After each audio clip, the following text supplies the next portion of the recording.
I am back. Let's continue. Now, pick up 1A and pass through B.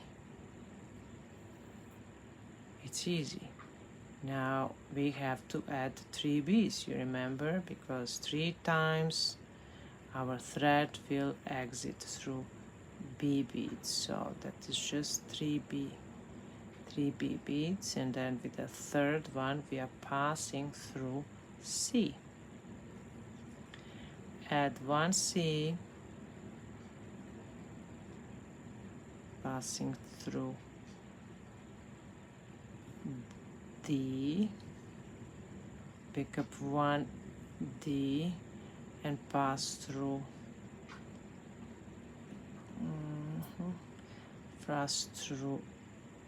E. Now all the time pull the thread tight. You see how already getting a tube shape.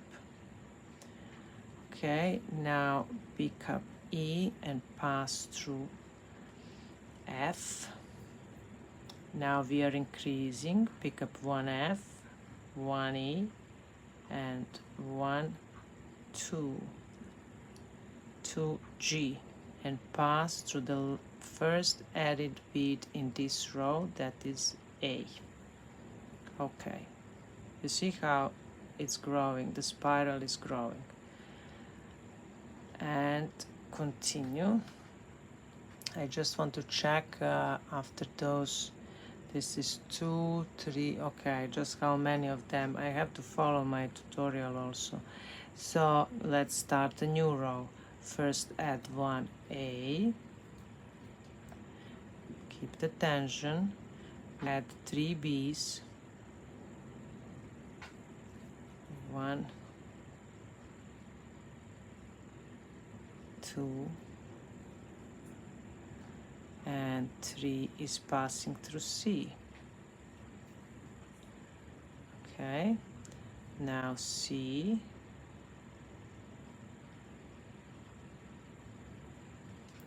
then D.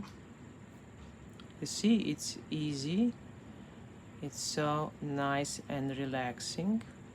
Now with E, pass through F, the first spiral bead.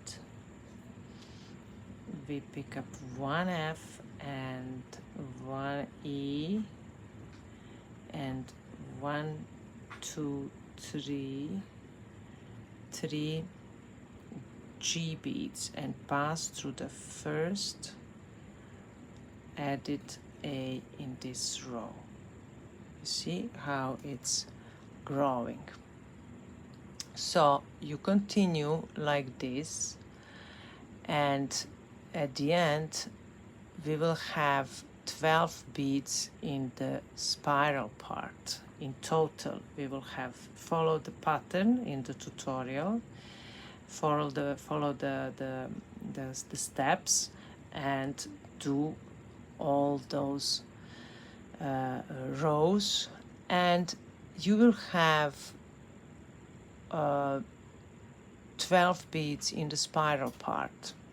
And when you come to the point that you have enough length, desired length of your bracelet or necklace, you're going to start to decrease the spiral part. So then I will explain you in the next lesson how that. So I'm going to make also those 12 beads. I will go and make a new spiral, so we are going to work together, and then when I reach that point I will continue with I will in the next video you will see how we are going to do decreasing. See you in the next lesson.